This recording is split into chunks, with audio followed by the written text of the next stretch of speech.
Hello friends, this is Himanshu Ranjan. Today I came up with a very important news for all those CA या CMA या CS जो लोग भी CA, CMA या CS qualified हो चुके हैं उन लोगों को तो ऑलरेडी पता चल चुका है कि आप लोगों को का जो डिग्री है CA, CS, CMA को पोस्ट ग्रेजुएट के बराबर कर दिया गया। That means you are now eligible to appear UGC net examination. ठीक है, तो उसका आज मैं सिलेबस अभी डिस्कस करने वाला हूं, तो चलिए स्टार्ट करते हैं। चलिए स्टार्ट करते हैं। यूजीसी नेट का आज सिलेबस हम लोग डिस्कस करने वाले हैं कॉमर्स का।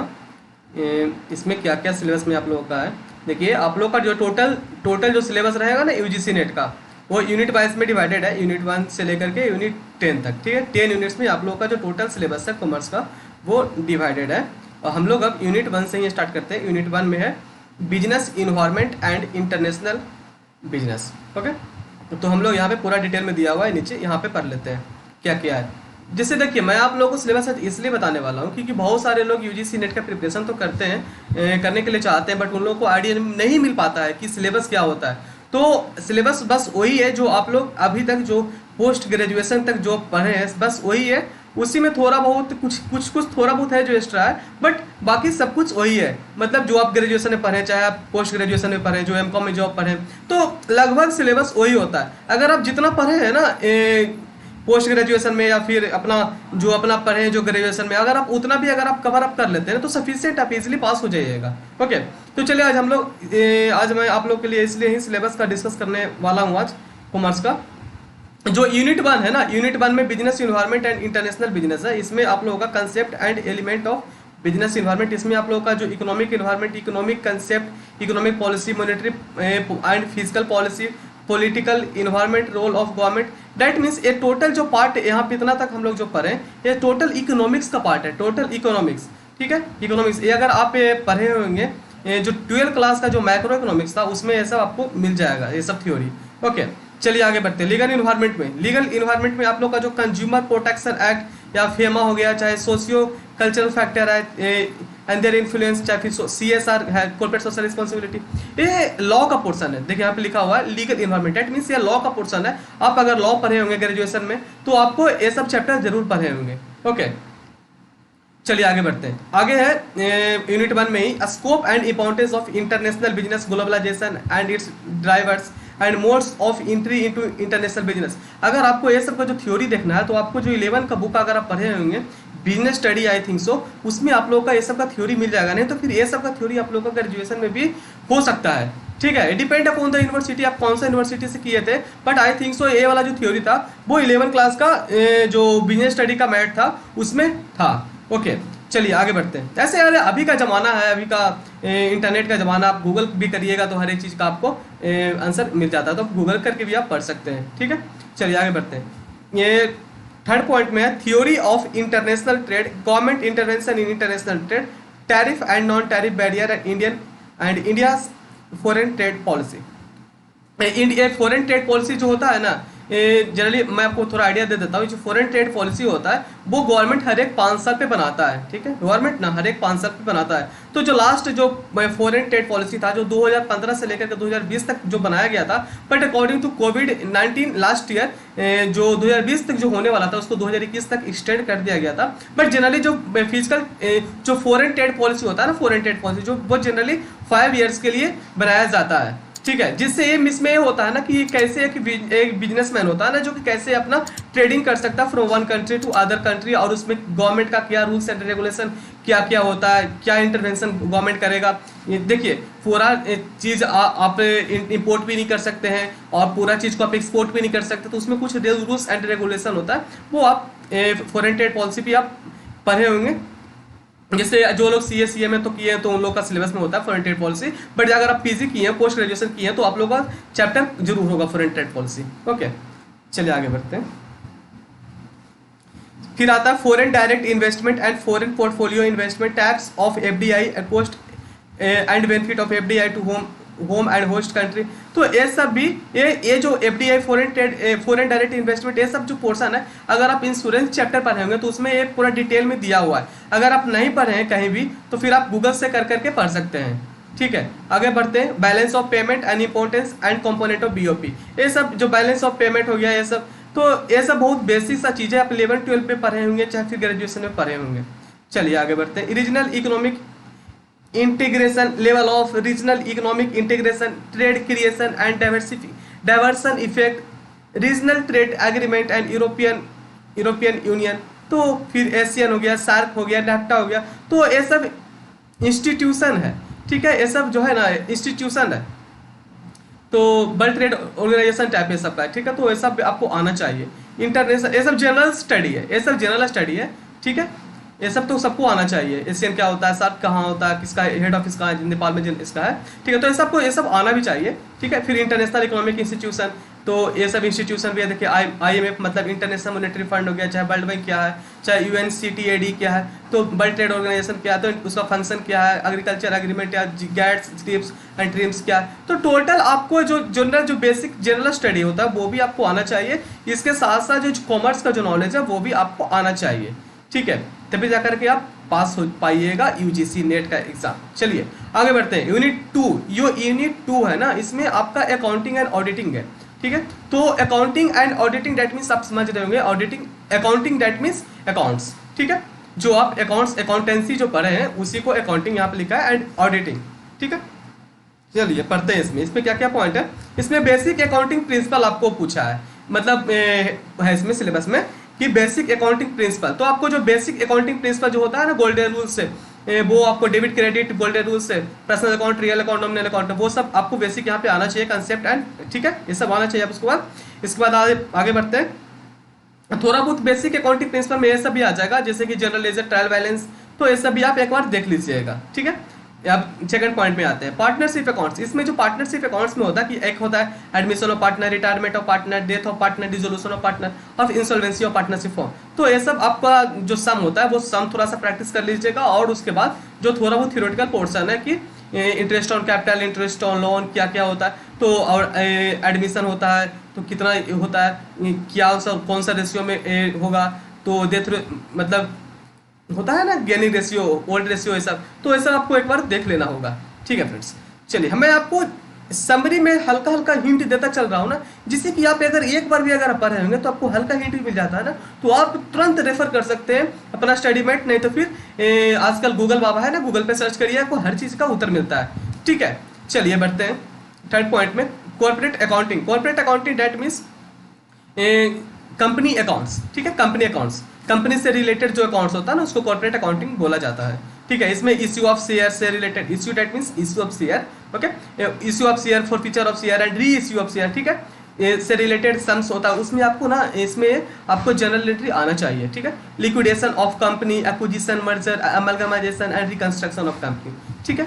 उसके बाद आते हैं holding company accounts. Holding company accounts, ये देखिए जो होल्डिंग कंपनी अकाउंट्स जो दिया है ना जी, ये आपको मैं बता दूं, ये जो ओल्ड प्रोविजन था तो उसमें आता था, अब तो इंड एस आ गया, मतलब डेट मीन्स पहले एस था, अकाउंटिंग स्टैंडर्ड था, अब तो अकाउंटिंग स्टैंडर्ड खत्म हो चुका है ना, खत्म नहीं हो चुका है, मतलब जो अभी जो फाइनेंशियल स्टेटमेंट बनता है कंपनी का वो अकॉर्डिंग टू इंड एस बनने लगा है, ठीक है। अभी भी एएस है, ऐसा नहीं है कि एएस खत्म हो गया, अकाउंटिंग स्टैंडर्ड अभी भी है, पर एग्जिस्ट करता है, बट ऐसा नहीं है कि खत्म हो गया, but according to accounting standard जो फाइनेंशियल स्टेटमेंट जो बनाता है कंपनी वो नहीं बनाता है। अब जो भी फाइनेंशियल स्टेटमेंट बनता है ना कंपनी का वो अकॉर्डिंग टू इंड एस बनता है, ठीक है। तो यहाँ पे ना मैं बता दूं आपको, यहाँ पे थोड़ा सा आप रेक्टिफाई कर लीजिएगा, बिजनेस कॉम्बिनेशन लिख दीजिएगा, ठीक है, बिजनेस कॉम्बिनेशन, ठीक है। बात देखिए चैप्टर का थोड़ा सा नाम चेंज कर दिया गया, ठीक है, बिजनेस कॉम्बिनेशन और एक कंसोलिडेशन होता है, ठीक है फ्रेंड्स, तो ये सब आप देख लीजिएगा, ठीक है। आगे बढ़ते हैं, cost and management accounting, that means costing, जो आप कॉस्टिंग का पेपर पढ़े होंगे, आप पढ़े होंगे ग्रेजुएशन में पढ़े होंगे, चाहे फिर आप पोस्ट ग्रेजुएशन में पढ़े होंगे, जरूर पढ़े होंगे, तो उसमें आपका मार्जिनल कॉस्टिंग हो गया, तो मार्जिनल कॉस्टिंग में जैसे बीईपी मतलब ब्रेक इवन पॉइंट से रिलेटेड और उसमें मार्जिन ऑफ सेफ्टी से रिलेटेड सब आप देख लीजिएगा, तो ऐसा बहुत ही ज़्यादा इंपॉर्टेंट है, ठीक है। देखिए यहाँ पे लिखा भी है, break even analysis, standard costing देख लीजिएगा, फिर बजट एंड बजटरी कंट्रोल देख लीजिएगा, प्रोसेस कॉस्टिंग देख लीजिएगा, एबीसी मतलब एक्टिविटी बेस्ड कॉस्टिंग देख लीजिएगा, डिसीजन मेकिंग से रिलेटेड कुछ सम है, फिर लाइफ साइकिल कॉस्टिंग है, टारगेट कॉस्टिंग है, काइजन कॉस्टिंग है, फिर जस्ट इन टाइम है, जीआईटी मीन्स होता है जस्ट इन टाइम, ठीक है फ्रेंड्स। तो ये सब टोटल आपका जो सिलेबस है ना वो आपका टोटल कॉस्टिंग का सिलेबस अप्रोक्सीमेटली दिया हुआ है, ठीक है। उसके बाद आते हैं financial statement analysis. Financial statement analysis, ये आपका जो आप फाइनेंशियल मैनेजमेंट पढ़े होंगे ना, एफएम फाइनेंशियल मैनेजमेंट, उसमें आपको एक चैप्टर मिल जाएगा, रेशियो मिल जाएगा, रेशियो एनालिसिस। जैसे होता है ना करेंट रेशियो, क्विक रेशियो क्या होता है, शेयर प्रोप्राइटरी रेशियो क्या होता है, तो ये सब रेशियो एनालिसिस के अंदर आपको थोड़ा बहुत एक बार सम प्रैक्टिस कर लीजिएगा ना, तो आपको इजीली ये सोल्व कर सकते हैं एग्जाम में, ठीक है। एक होता है fund flow analysis, fund flow analysis that mean sources of fund होता है ना, सोर्सेस ऑफ फंड होता है, फिर एप्लीकेशन ऑफ फंड होता है, तो ऐसा फंड फ्लो एनालिसिस में पढ़ा जाता है। आप एक बार रेफर करिएगा, वहां से आप पढ़ सकते हैं, ठीक है। मैं आपको अंदर का भी हल्का हल्का हिंट देता चल रहा हूँ, मैं आपको इसलिए हल्का हल्का हिंट देता चल रहा हूँ ना, कि अगर आप को हल्का भी अगर हिंट मिल जाता तो आपको थोड़ा सा मोटिवेशन आएगा अंदर से कि नहीं नहीं मैं तो पढ़ा था कभी, इसको थोड़ा सा रेफर करना पड़ेगा। इसलिए मैं आपको अंदर का भी थोड़ा थोड़ा इसलिए बता रहा हूँ कि जिससे ये होता है ना, कोई भी इंसान हो कि अगर उसको हल्का अंदर का कुछ भी पॉइंट बता दो, तो अगर वो पढ़ा है पहले तो उसका अंदर से मोटिवेशन आता है, हाँ नहीं नहीं मैं तो मुझे पढ़ा हूँ, बट हो सकता है उसको हेडिंग याद ना रहे, बट अंदर का कुछ कुछ पॉइंट होता है वो उसको याद होता है। इसलिए मैं आपको अंदर का भी कुछ कुछ पॉइंट बताता चल रहा हूँ, ठीक है। तो फंड फ्लो एनालिसिस में सोर्सेस ऑफ फंड से रिलेटेड कॉलम होता है, एप्लीकेशन ऑफ फंड होता है, ठीक है। फिर होता है फिर कैश फ्लो स्टेटमेंट है, मतलब cash flow analysis that means cash flow statement. जैसे कैश फ्लो स्टेटमेंट में जैसे कि जो कैश फ्लो स्टेटमेंट बनाता है ना कंपनी, तो उसमें ऑपरेटिंग होता है, इन्वेस्टिंग होता है एंड फिर फाइनेंसिंग होता है, ठीक है। तो ऑपरेटिंग में क्या आता है, फाइनेंसिंग में कौन सा ट्रांजेक्शन आता है, फिर ऑपरेटिंग फाइनेंसिंग और फिर इन्वेस्टिंग में कौन सा ट्रांजेक्शन आता है। तो ये सब से रिलेटेड कैश फ्लो स्टेटमेंट का एक या दो सब प्रैक्टिस कर लेने से भी इनफ है, ठीक है। एग्जाम में ये भी पूछ सकता है कि एक का स्टेटमेंट दिया रहेगा, तो बताइए कि सपोज डेट बोलेगा कि a company purchased a company purchased a machinery, तो बताइए पूछेगा कि कौन सा ऑपरेटिंग में आता है, इन्वेस्टिंग में आता है या फाइनेंसिंग में आता है। तो आपको बस एक बार ना एक या दो सम प्रैक्टिस, जितना भी मैं बता रहा हूँ आप एक या दो सम प्रैक्टिस कर लीजिए, इनफ है। क्योंकि यहाँ पे ना आपका एमसीक्यू क्वेश्चन होता है, एमसीक्यू क्वेश्चन में सिर्फ इतना ही होता है कि आपको बस लॉजिकली टेस्ट करता है, आपको लॉजिकली टेस्ट करता है, आपसे एक लंबा लंबा सम नहीं पूछता है, इसमें आपको लॉजिकली टेस्ट करता है कि हाँ बंदा जो एग्जाम में बैठा है उसको पूरा सब्जेक्ट का नॉलेज है या नहीं है, ठीक है। चलिए आगे बढ़ते हैं। फाइनेंस हो गया, फिर इसके बाद आता है human resource accounting. Human resource accounting एक अकाउंटिंग होता है, इसमें आपका ना एज से रिलेटेड कुछ कैलकुलेशन होता है, एज से रिलेटेड, जैसे 20 साल से लेकर 30 साल तक है और फिर 30 साल से लेकर के 50 साल तक है, 50 से 60 साल तक है, तो वो सबसे रिलेटेड कैलकुलेशन होता है। कितना साल का आदमी है तो कितना देर काम किया, तो कितना प्रोडक्टिव किया पूरा कंपनी के लिए, तो ये सब रिलेटेड एक सम होता है। अगर आप पढ़े होंगे पीजी पोस्ट ग्रेजुएशन में तो आप जरूर पढ़े होंगे, नहीं तो फिर सीएससी वाला जो पढ़ते हैं उन लोग के लिए तो सिलेबस में तो होता ही है, ठीक है। फिर इन्फ्लुएंशियल अकाउंटिंग, इन्वायरमेंटल अकाउंटिंग, फिर इंडियन अकाउंटिंग स्टैंडर्ड, देखिए यहाँ पे आ गया Indian accounting standard, Ind AS आ गया, ठीक है, एंड आईएफआरएस। जो बता दूं मैं थोड़ा सा आपको, जो इंड एस होता है ना वो इंडिया के लिए सिर्फ है, जो इंड एस है वो सिर्फ इंडिया के लिए जो फाइनेंशियल स्टेटमेंट होता है उसके लिए एप्लीकेबल होता है, और ये जो आईएफआरएस है ना, इंटरनेशनल फाइनेंशियल रिपोर्टिंग स्टैंडर्ड, ये पूरा वर्ल्ड में एप्लीकेबल होता है, पूरा वर्ल्ड का जो भी कंपनी है सब आईएफआरएस फॉलो कर सकता है, ठीक है। उसके बाद आते हैं ऑडिटिंग में। ऑडिटिंग में ना आपको independent financial audit that means you they are asking to study you from section number 139 से लेकर के सेक्शन नंबर 148, ठीक है, सेक्शन 139 से लेकर के section 148 of the company act 2013 तक आप पढ़ लीजिएगा, ठीक है। जैसे सेक्शन 139 है ना, appointment of an auditor, section 140 हो गया, removal and resignation of auditor, section 141, qualification disqualification, section 142, remuneration of auditor, section 143 हो गया, power and duty and section 144, auditor not to render certain service. तो ये सब रिलेटेड आपका जितना भी जो नाम के साथ साथ सेक्शन वाइज का नाम के साथ साथ आपको अंडर का कंटेंट भी याद होना बहुत ही ज़्यादा जरूरी है, ठीक है। उसके बाद आते हैं वाचिंग वेरिफिकेशन से रिलेटेड, आपको थ्योरी थोड़ा सा देख लीजिएगा, valuation of asset liability, audit of financial statement, audit report और cost audit. Most important they are mention here cost audit. Cost audit एक एक्सक्लूसिव कॉस्ट ऑडिट होता है, इसमें आपको सेक्शन 148 जो कंपनी एक्ट है ना, कंपनी एक्ट 2013, उसमें सेक्शन 148 में कॉस्ट ऑडिट को पूरा डिफाइन किया गया है, पूरा लंबा चौड़ा है। Cost record and audit rules है 2014 में आया था, वो आप एक बार आप पूरा पढ़ लीजिएगा। उसमें 6 रूल होता है, 6 रूल्स होता है एंड 4 को फॉर्म होता है एंड 24 कॉस्ट अकाउंटिंग स्टैंडर्ड है। ये सब रिलेटेड आप थोड़ा सा एक बार ओवरव्यू ले लीजिएगा, आपके लिए ईजी होगा एग्जाम में पेपर को अटेम्प्ट करना, ठीक है। मैं आपको थोड़ा थोड़ा अंदर का ही बताता चल रहा हूँ क्या, जिससे आपको इजी होगा, ठीक है। फिर आते हैं रेसेंट ट्रेंड इन ऑडिटिंग में, आपको मैनेजमेंट ऑडिट से रिलेटेड थोड़ा सा थ्योरी देख लेना होगा कि मैनेजमेंट में एक जो मैनेजमेंट ऑडिटर होता है उसका क्या रोल होता है, क्या उसका रिस्पॉन्सिबिलिटी होता है। फिर एक इनर्जी ऑडिट होता है कि इनर्जी ऑडिट दैट मीन्स जो इलेक्ट्रिसिटी वाले जितना भी जो कंपनी होते हैं ना उन लोगों को इनर्जी ऑडिट करवाना होता है। तो कितना प्रोडक्टिविटी होता है, कितना उसमें स्टीम यूटिलाइजेशन हो रहा है, कितना यूटिलाइजेशन हो रहा है, कितना प्रोडक्टिविटी कर रहा है, तो ये सब से रिलेटेड ऑडिट किया जाता है, ठीक है, इलेक्ट्रिसिटी कंपनी में। ठीक है फ्रेंड्स, आगे बढ़ते हैं। इन्वायरमेंट ऑडिट होता है, सिस्टम ऑडिट होता है, सेफ्टी ऑडिट होता है। ठीक है, तो एक बार आप पूरा देख लीजिएगा। आगे बढ़ते हैं यूनिट 3 में। यूनिट 3 में बिजनेस इकोनॉमिक्स है। बिजनेस इकोनॉमिक्स में आपको meaning and scope of business economics है। उसके बाद ऑब्जेक्टिव ऑफ बिजनेस फर्म है। उसके बाद डिमांड एनालिसिस। डिमांड एनालिसिस में इसमें आपको जो लॉ ऑफ डिमांड होता है ना, वो आपसे पूछा है पढ़ने को। फिर इलास्टिसिटी ऑफ डिमांड पूछा है, एंड इस मेजरमेंट पूछा है, रिलेशनशिप पूछा है आपको, AR MR। AR means AR पूछा है, एंड फिर MR।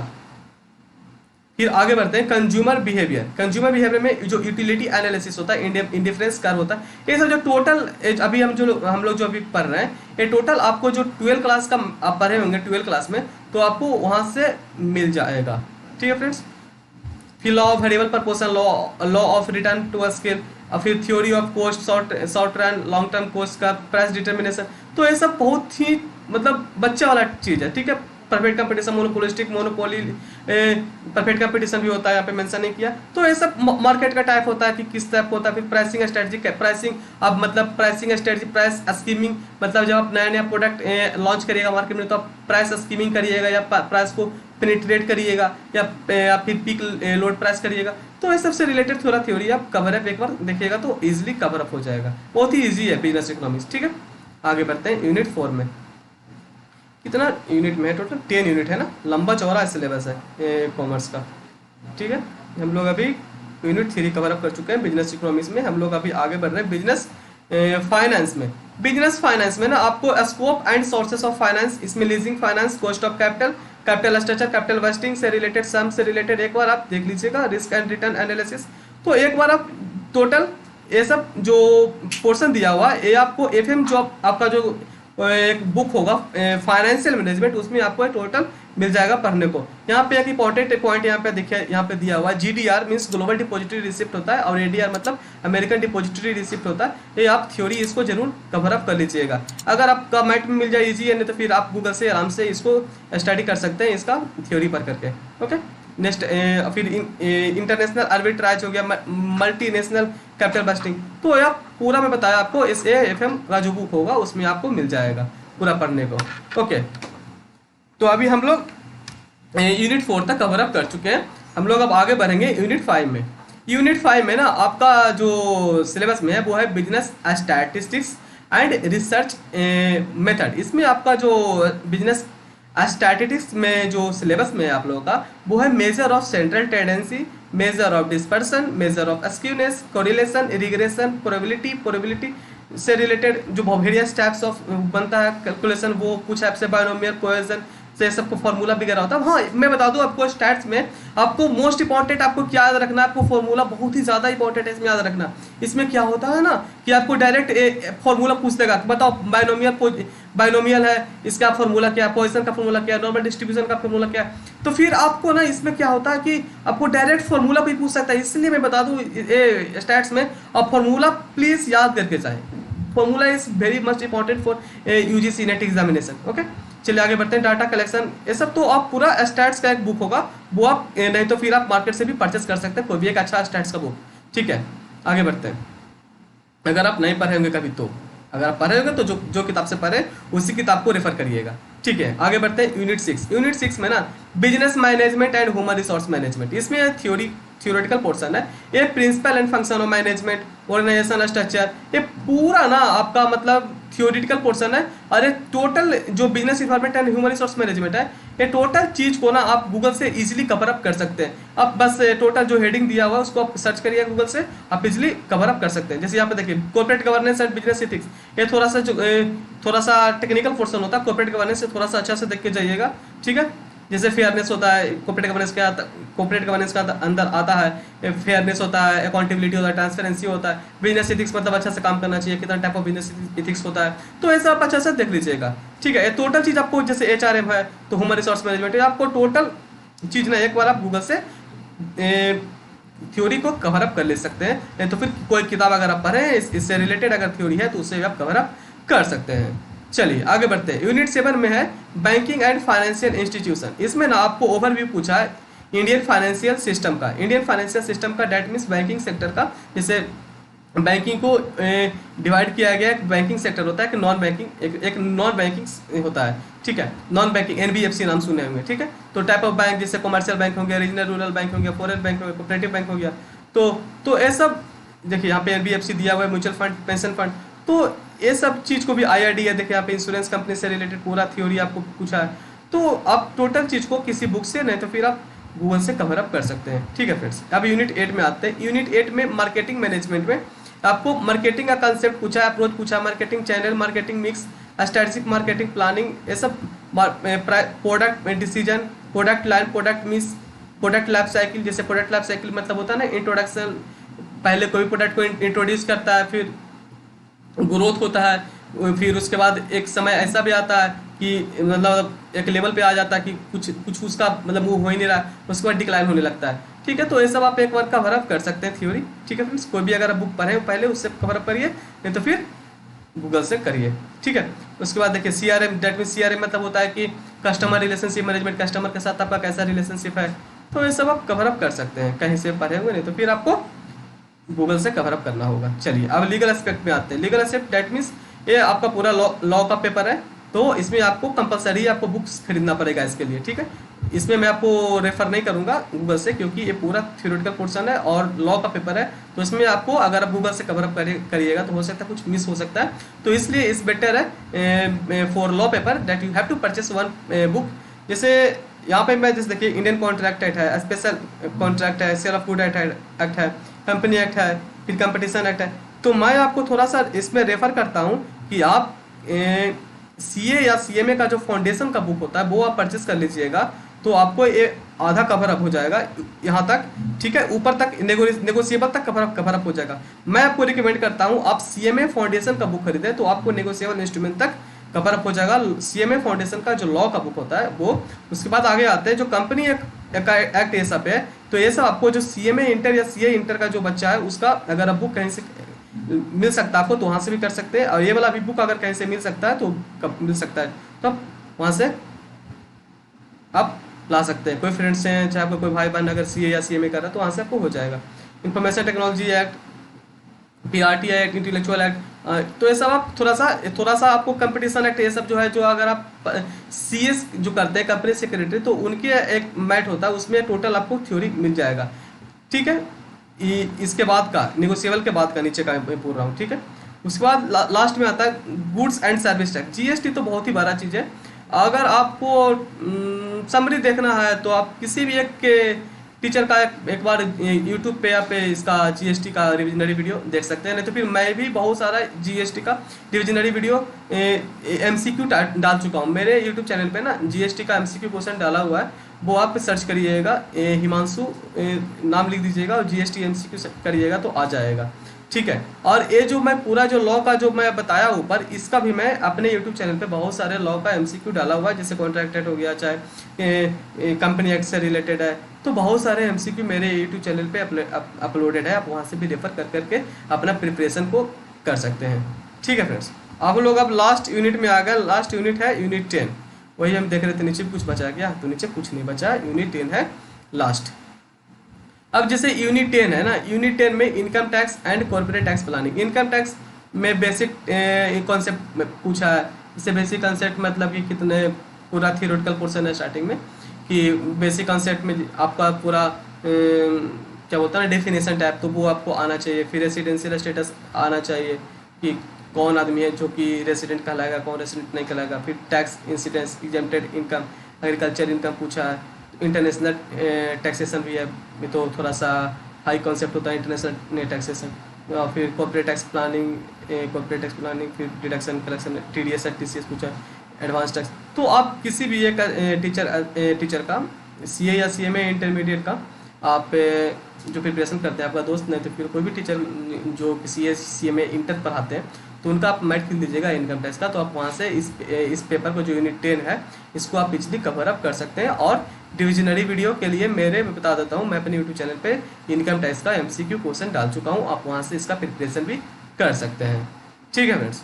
तो मैं बता दूँ, मैं अपने यूट्यूब चैनल पे लॉ, जीएसटी, इनकम टैक्स और फिर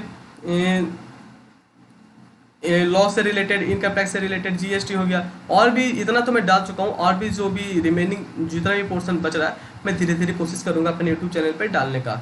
ठीक है, तो प्लीज़ इतना ही मुझे चाहिए कि प्लीज़ ज़्यादा से ज़्यादा लोगों के पास ये वीडियो पहुँचाइएगा, ताकि और भी ज़्यादा लोगों को हेल्प होने वाला है। जितना ज़्यादा इंसान को व्यूज़ या फिर प्यार मिलता है, that means if you like my videos, तभी तो मुझे भी लगा कि नहीं अच्छा कमेंट करते हैं कमेंट में कि हाँ कि आपको हेल्प हो रहा है वीडियो से, तो मैं और भी कोशिश करूँगा कि ज़्यादा से ज़्यादा वीडियो प्रोवाइड करूँ आप लोगों के लिए।